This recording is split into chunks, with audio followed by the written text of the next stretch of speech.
Out of all the things happening in downtown Chicago this weekend with the NASCAR Cup Series and Xfinity Series being in town, I did not expect this topic to be what I'd make the first video on.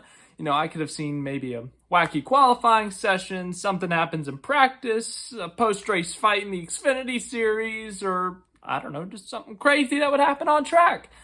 Well, the first incident happened off track, but it was an incident with cars. Yes.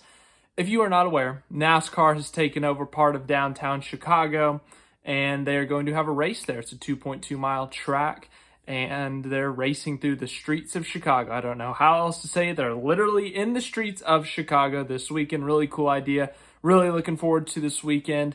Got a video or a live stream tomorrow during Cup Series qualifying, so look forward to that. But this is the first thing I'm going to talk about here for the Chicago street race. A fender bender. Yes, a fender bender with traffic on the other side of where the Xfinity Series haulers are parked. They're parked on one side of the road, and then the other side of the road is still operational for traffic. Of course, it is still a weekday. People are still working. But here is the original media or social media post from Kaulig Racing, who witnessed the accident and was a part of the team that helped fix up this car or help it get to its repair shop.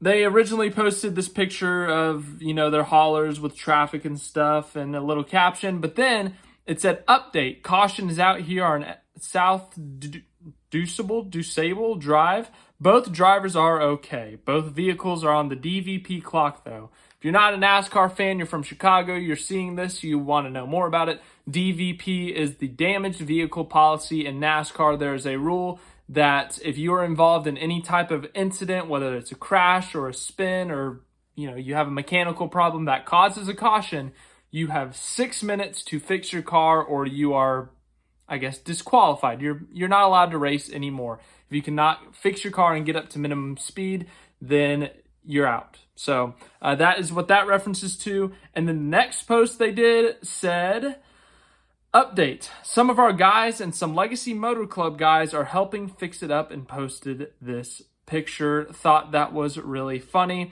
And then NASCAR.com wrote an article on it, and here's a few of the details. They just basically said, NASCAR's in Chicago, kind of like what I just did, and that there was a fender bender, but then they say who actually helped it.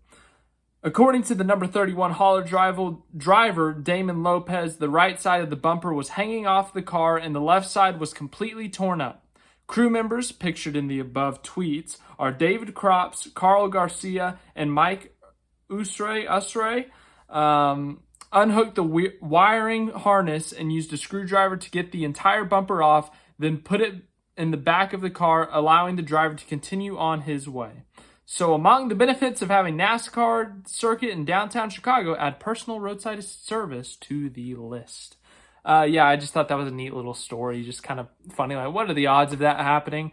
In terms of, getting in a crash and a NASCAR team is right there with all their supplies and stuff to help you rip off the bumper so you can go to your nearest, wherever you get your car fixed. I'm forgetting like a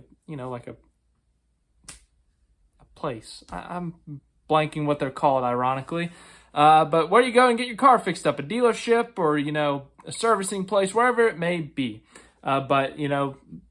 Still fun story. Thought I'd share that with you. So full article is on NASCAR.com. I'll probably put it in the description or in the post, or not the post, the comments. So yeah, there you go. Just thought that was a neat little story. Thanks for watching. As I said, we're going to be talking about NASCAR in Chicago all weekend long.